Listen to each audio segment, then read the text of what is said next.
जी अस्सलाम वालेकुम। Welcome to learn computer with सरमत।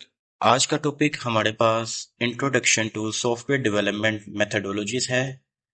इस लेक्चर के अंदर आपको गाइड किया जाएगा कि एक सॉफ्टवेयर को डेवलप करने के क्या क्या मेथड्स हम अप्लाई कर सकते हैं, एक सॉफ्टवेयर को किस किस तरह से डेवलप किया जा सकता है, सॉफ्टवेयर डेवलपमेंट की जो टाइप्स हैं हमारी फर्स्ट एड की बुक के अंदर वो कौन कौन सी हैं, और उन तीनों टाइप्स को मैं इन डिटेल आपके सामने एक्सप्लेन करूंगा। तो इस टॉपिक के अंदर हमारे पास सबसे पहली चीज तो सॉफ्टवेयर डेवलपमेंट मेथोडोलॉजीज होती क्या है, इसके बारे में बात की जाएगी। सेकंड हमारे पास आएगा सॉफ्टवेयर प्रोसेस मॉडल, जो कि हमारे पास सॉफ्टवेयर डेवलपमेंट मेथोडोलॉजी की पहली टाइप है। इसको डिफाइन करेंगे और इसको अच्छी तरह से मैं डिस्क्राइब करूंगा आपको। उसके बाद जो हमारे पास मेन कंसेप्ट है वो क्या है जी, वाटरफॉल एंड एजाइल मॉडल। इन दोनों के ऊपर इन डिटेल बात की जाएगी, इनके define explanations steps each and everything हम डिटेल में बात करेंगे। उसके बाद अगर बात की जाए सबसे पहली चीज़ जो हमारे पास आती है, introduction to software development methodologies. Software development methodologies basically क्या होती हैं, ये क्यों बनाई गई हैं, इसके बारे में हम बात करते हैं। तो सबसे पहले क्या कह रहा है, कहता है software development methodologies are structured frameworks and rules that guide us on how to plan, create and manage software projects। यानी कि ये एक फ्रेमवर्क आपको लास्ट लेक्चर के अंदर बताया गया था कि इसमें कुछ बिल्ट इन टूल्स होते हैं, कुछ पहले से बने बनाए टूल्स होते हैं जिनको इस्तेमाल करते हुए हम डिफरेंट काम को परफॉर्म कर सकते हैं। फायदा ये होता है कि हमें सारी कोडिंग खुद से करनी नहीं पड़ती, इसमें कुछ बने बनाए टूल्स हैं, उसको इस्तेमाल करते हुए हम डिफरेंट टास्क परफॉर्म कर सकते हैं। तो कहते हैं ये सॉफ्टवेयर डेवलपमेंट मेथोडोलॉजीज में कुछ फ्रेमवर्क्स होते हैं, कुछ रूल्स होते हैं जो गाइड कर रहे हैं हमें कि एक सॉफ्टवेयर को जब आपने बनाना है, उस सॉफ्टवेयर को बनाने के लिए जो प्लानिंग रिक्वायर्ड है, उसकी जो क्रिएशन है, और आफ्टर क्रिएशन जो सॉफ्टवेयर को मैनेज करते हैं वो किस तरह से करना है, ये सारा कुछ आपके पास सॉफ्टवेयर डेवलपमेंट मेथोडोलॉजी आपको गाइड करता है। तो इसमें आपके पास सबसे पहला है introduction to software process model. Software process model basically क्या होता है, कहता है software process model is the simple guide और map for building a software. कि आप जब किसी सॉफ्टवेयर को आपने बनाना होगा, उसमें आपको किसी गाइड की ज़रूरत है या किसी एक स्ट्रक्चर की ज़रूरत है कि आपने एक सॉफ्टवेयर को कहाँ से स्टार्ट करना है बनाना और कहाँ पे एंड करना है। ईच एंड एवरीथिंग आपके पास सॉफ्टवेयर प्रोसेस मॉडल एक्सप्लेन करता है। इसमें भी आपके पास कुछ फ्रेमवर्क्स होते हैं, कहता है they provide a framework for planning creating and management of creating software projects. कि आपने जब एक सॉफ्टवेयर प्रोजेक्ट को क्रिएट करना है, प्लान करना है, मैनेज करना है, उसके लिए जो फ्रेमवर्क प्रोवाइड करेगा वो सॉफ्टवेयर प्रोसेस मॉडल है। ठीक है, इसमें बहुत छोटा सा कंसेप्ट एक्सप्लेन किया हुआ है आपकी किताब के अंदर। ठीक है, इसको हम इन शॉर्ट ही देखेंगे, शॉर्ट क्वेश्चन के लिहाज से ये है। ठीक है, लॉन्ग में आपको पता है ये लास्ट सेशन में भी लास्ट ईयर नहीं आया था फर्स्ट चैप्टर में से ना कोई लॉन्ग, तो हम इसको शॉर्ट के तौर पे ही याद करेंगे। तो आपने शॉर्ट के तौर पे ही इसको देखना है। ठीक है, इसकी इंपॉर्टेंस देखें तो सबसे पहले इसकी इंपॉर्टेंट है प्रेडिक्टेबिलिटी। प्रेडिक्टेबिलिटी बेसिकली क्या होता है कि इसमें आपने प्रिडिक्शंस लगानी होती हैं। प्रिडिक्शन का मतलब है कि what should be the outcome of a software. एक सॉफ्टवेयर को जो हम सॉफ्टवेयर प्रोसेस मॉडल के जरिए क्रिएट करेंगे, उसकी प्रिडिक्शन हम पहले से लगा लेते हैं कि भाई उसकी आउटकम कैसे जनरेट होगी। उसके बाद दूसरी एफिशिएंसी, यानी कि उसकी परफॉर्मेंस, कि सॉफ्टवेयर की जो परफॉर्मेंस है वो भी बेहतर होती है इससे। और तीसरी चीज़ हमारे पास क्या है, क्वालिटी, कि आप एक सॉफ्टवेयर की क्वालिटी को भी बेहतर इसमें कर सकते हैं, यानी कि एक अच्छी क्वालिटी का सॉफ्टवेयर आपका डेवलप होगा। दूसरी चीज़ अगर बात की जाए तो हम जो दो मेन कंसेप्ट आपको बताए गए हैं वो कौन कौन से हैं, waterfall model and agile methodology. Waterfall model और एजाइल मेथडोलॉजी ये बड़े मेन कंसेप्ट है हमारे पास इस चैप्टर के अंदर। अगर आप चैप्टर वाइज टेस्ट की बात करें तो इसमें मेन लॉन्ग क्वेश्चन में हम ये पूछ सकते हैं वाटरफॉल मॉडल और एजाइल मेथडोलॉजी के। एक एक करके बात करेंगे कि वाटरफॉल मॉडल क्या होता है, किस तरह से यूज करते हैं, फेजेस क्या हैं, बेनिफिट्स क्या हैं, लिमिटेशंस क्या हैं, और इसी तरह से एजाइल की भी बात की जाएगी। तो सबसे पहले मैं स्टार्ट कर रहा हूँ वाटरफॉल मॉडल से। अच्छा बच्चे, वाटरफॉल मॉडल बेसिकली क्या होता है? वाटरफॉल आपको पता है, वाटरफॉल कहते हैं जो आबशार होती है। आबशार की डायरेक्शन एक ही है, उसने ऊपर से नीचे की तरफ फ्लो में आना है। ठीक है, तो आबशार मैं इसको थोड़ा सा आगे जाके एक्सप्लेन करता हूँ। लेकिन वाटरफॉल मॉडल, इसका नाम वाटरफॉल इसलिए रखा गया है क्योंकि ये एक ही डायरेक्शन में मूव कर रही है। ठीक है, एक डायरेक्शन में मतलब है कि इसका सीक्वेंशियल काम परफॉर्म हो रहा है, सीक्वेंस में हो रहा है। ठीक है, इसको लीनियर भी हम कह सकते हैं। क्या कह सकते हैं? Linear. The waterfall model is a linear sequential approach to software development and project management. कि इसमें जो हर काम हमने परफॉर्म करना है वो सीक्वेंस में करना है। सीक्वेंस में करने का मतलब है अब हमारी मर्जी ये नहीं होगी कि हम पहले तीसरा फेज कर लें फिर पहले फेज पे आ जाएं। नहीं, आपने सबसे पहले पहला फेज कंप्लीट करना है, देन आपके पास सेकंड फेज की तरफ आप मूव ऑन कर सकते हैं, वरना आप मूव नहीं कर सकते।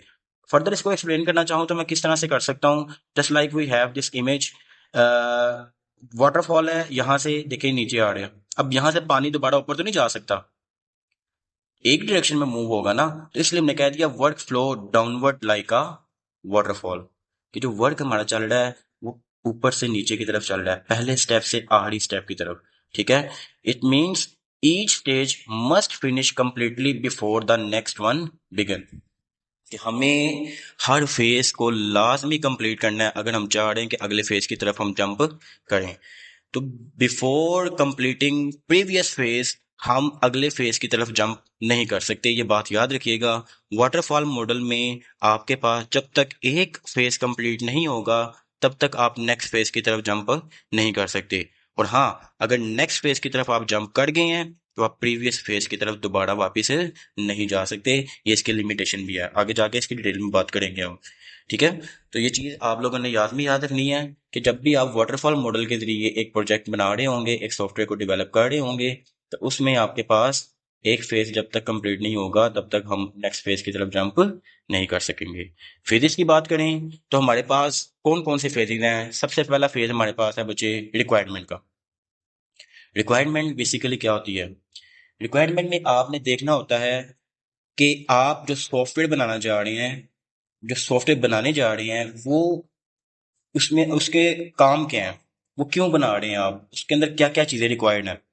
जब तक आपको एक सॉफ्टवेयर की रिक्वायरमेंट नहीं पता होगी कि उसमें हमने क्या क्या चीज़ें ऐड करनी है, उसके अंदर हमने क्या क्या चीज़ें बनानी हैं, तब तक आप नेक्स्ट फेज की तरफ जंप नहीं कर सकते। ठीक है, तो रिक्वायरमेंट फेज के बाद हमारे पास दूसरा फेज आता है डिज़ाइन फेज का। डिज़ाइन फेज बेसिकली क्या होता है कि जो रिक्वायरमेंट आपने इकट्ठी की हैं उसको एक डिज़ाइन के फॉर्म में आपने बना लेना है। उसका एक डिज़ाइन क्रिएट करना है कि कौन सी चीज़ कहाँ पे आपने प्लेस करनी है। ठीक है, कौन सा बटन कहाँ पे लगना है, कौन से पेज कहाँ पे प्लेस होंगे, कौन सा पेज किसके साथ लिंक होगा, ईच एंड एवरीथिंग आपने यहाँ पे प्लान कर लेना है। इसका मकसद ये होगा कि आपका सॉफ्टवेयर किस तरह से दिखाई देगा। ठीक है, उसकी जो इंटरफेरेंस है, उसकी जो इंटरफेस है वो किस तरह से होगी। ठीक है, डिज़ाइन बना लिया, उस डिज़ाइन को फॉलो करते हुए जो हमारे पास तीसरा फेज आता है वो है डेवलपमेंट का। कि एक्चुअल में अब आपने उस डिज़ाइन को, उसको एक्चुअल में कोडिंग करनी है ताकि उस डिज़ाइन को आप इम्प्लीमेंट करवा सको।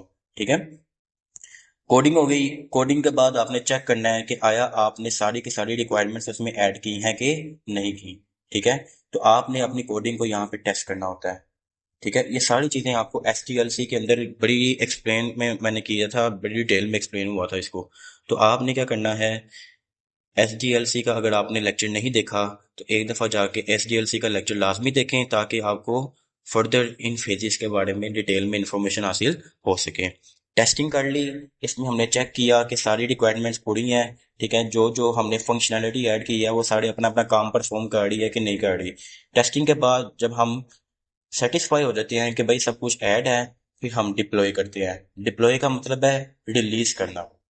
रिलीज यानी कि अब आप ऑनलाइन शेयर कर रहे हो ताकि लोग उसको इस्तेमाल कर सकें। अगर किसी एक कस्टमर का है तो आप उस कस्टमर को प्रोवाइड कर रहे हो ताकि वो बंदा उसको इस्तेमाल कर सके। और आफ्टर डिप्लॉयमेंट जब कस्टमर या यूजर से उसको इस्तेमाल करना शुरू कर देते हैं तो फर्दर आपके पास कुछ टाइम ड्यूरेशन के बाद मेंटेनेंस रिक्वायर्ड होती है। कि लेट सपोज अगर कोई चीज़ ऐड करनी है, अगर कोई मसला मसाइल आ रहा है तो उसको किस तरह से ठीक करना है, ये लास्ट फेज में हमारे पास आता है जिसका नाम है मेंटेनेंस। ठीक है, तो ये वाटरफॉल फेज है। इसमें पहला फेज कंप्लीट होगा, देन आप दूसरे फेज पे आएंगे, दूसरा कंप्लीट होगा तो तीसरे पे आएंगे।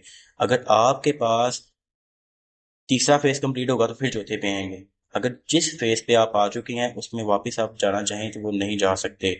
हाँ, लेट सपोज अगर वापस जाना है आपने टेस्टिंग से डेवलपमेंट में, तो कहता है डेवलपमेंट में आप नहीं जा सकते, आपको फिर शुरू से काम शुरू करना पड़ेगा। फॉर एग्जांपल डिप्लॉयमेंट में आप, ठीक है, और कोई रिक्वायरमेंट चेंज हो गई है कस्टमर की, ठीक है, तो आप क्या करेंगे, फिर शुरू से काम परफॉर्म करेंगे, रिक्वायरमेंट्स ऐड करेंगे, फिर डिजाइन बनाएंगे, फिर डिप्लॉयमेंट डेवलपमेंट करेंगे, फिर टेस्टिंग करेंगे। तो ये काम थोड़ा सा ना यहाँ पे इसकी कहना कि नुकसानदेह चीज है एक, ठीक है, तो इस चीज को आपने लाजमी इसमें याद रखना है।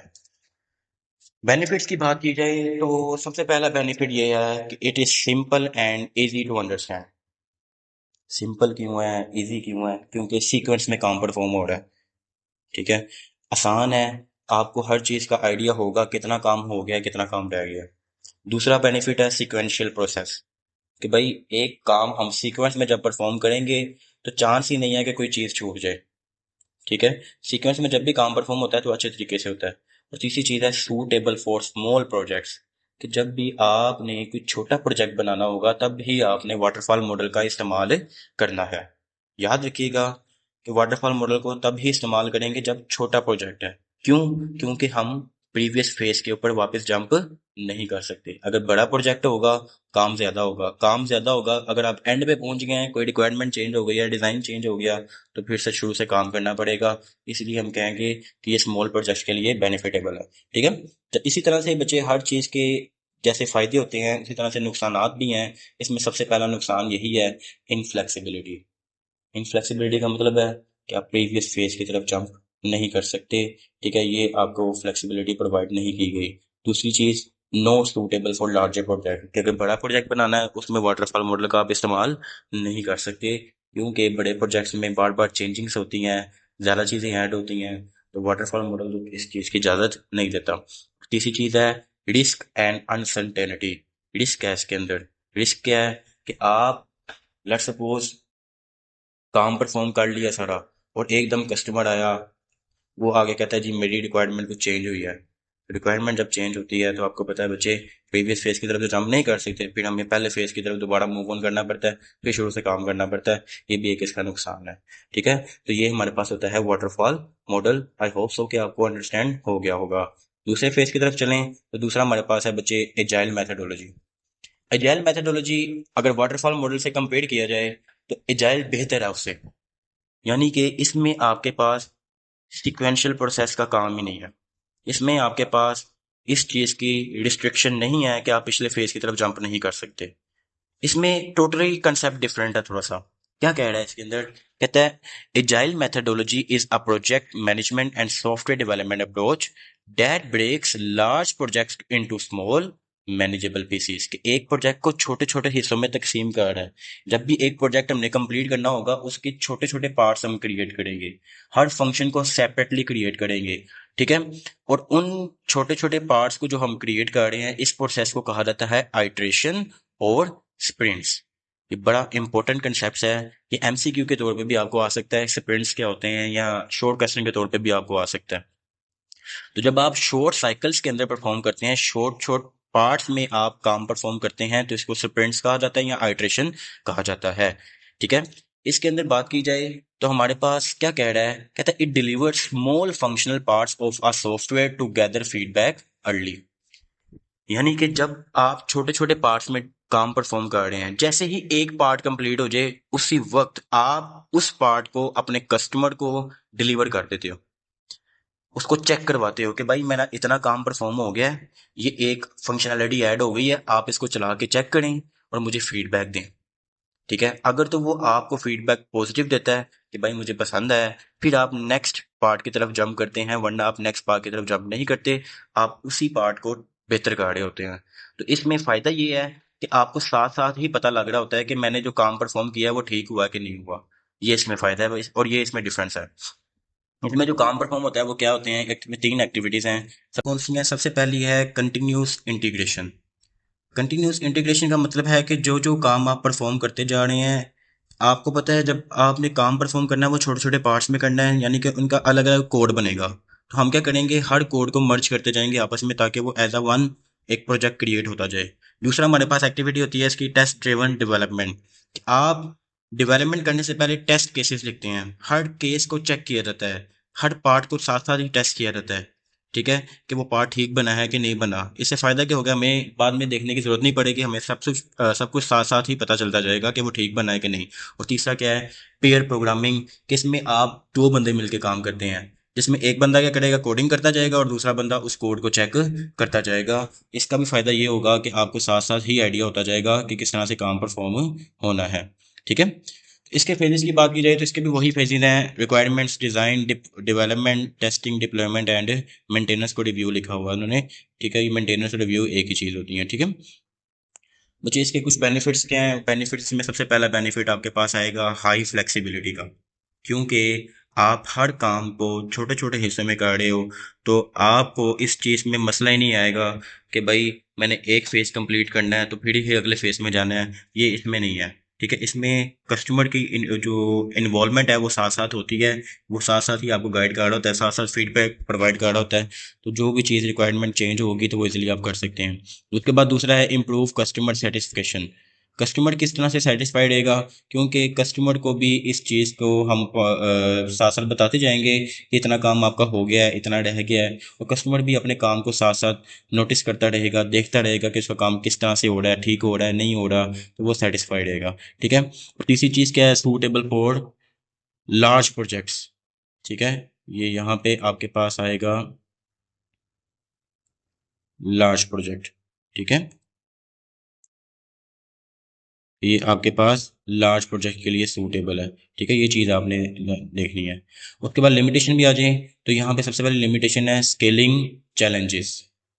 स्केलिंग चैलेंजेस का मतलब क्या है कि इसमें आपको नहीं पता होता कि कितनी देर में एक प्रोजेक्ट खत्म होना है, ठीक है। आप कह लें कि चैलेंजेस काम इसलिए हो सकता है कि अगर लेट सपोज काफ़ी लंबा प्रोजेक्ट आ गया आपके पास, ठीक है, उसके अंदर काफ़ी ज़्यादा चीज़ें ऐड करनी पड़ेंगी, काम टुकड़ों में हो रहा है, छोटे छोटे हिस्सों में हो रहा है, तो उसको आपस में मर्ज करना थोड़ा सा मुश्किल हो सकता है, ठीक है। दूसरी चीज़ क्या है, स्टेक होल्डर इन्वॉल्वमेंट। आपको पता है कस्टमर आपके साथ होगा, स्टेक होल्डर बेसिकली क्या कहते हैं किसका, मैं ये बता दूँ, stakeholder are the investors और कस्टमर्स। हमारे सिनेरियो के अंदर स्टेक होल्डर कौन है, जो इन्वेस्टेड है, जिन्होंने हमसे काम करवाना है, और जो हमारे कस्टमर्स हैं वो भी स्टेक होल्डर होते हैं, ठीक है, जिनका हम काम परफॉर्म कर रहे हैं। तो स्टेक होल्डर इन्वॉल्वमेंट क्यों ज़रूरी है, क्योंकि हमने हर पार्ट को, अपने कस्टमर को, अपने स्टेक होल्डर को साथ साथ वेरीफाई करवाना है कि भाई ये काम देखो ठीक है कि नहीं है। लेट सपोज आपके पास वो बंदा मौजूद ही नहीं है उस टाइम, ठीक है, तो आप किसको चेक करवाओगे, काम लेट हो जाएगा, ठीक है। तो ये भी एक नुकसान है इसका। और तीसरा लेस प्रेडिक्टेबल, कि आप अपने प्रोजेक्ट को कितनी देर में ख़त्म करोगे इसका अंदाज़ा नहीं होता आपको, क्योंकि जब तक कस्टमर फीडबैक आपको अच्छा नहीं प्रोवाइड करेगा तब तक आपका प्रोजेक्ट ख़त्म नहीं हो सकता। आप पार्ट्स में काम कर रहे हैं, जब तक ईच पार्ट कस्टमर सेटिस्फाई होके फीडबैक ओके नहीं देगा, आप अगला पार्ट शुरू नहीं करेंगे। तो ये भी एक इसका हमारे पास है लिमिटेशन है। तो ये बचे हमारे पास एजाइल मेथडोलॉजी और वाटरफॉल मॉडल था, और ये सारा टाइप्स थी introduction to software development methodologies की, ठीक है। तो होप सो आपको ये वीडियो अच्छी लगी होगी, आपको सब कुछ समझ लगा होगा। कोई सवाल है तो मुझे आप कमेंट में इजीली आप पूछ सकते हैं, मैं आपको उसका रिप्लाई कर दूंगा। बहुत शुक्रिया जी, अल्लाह हाफ़िज़।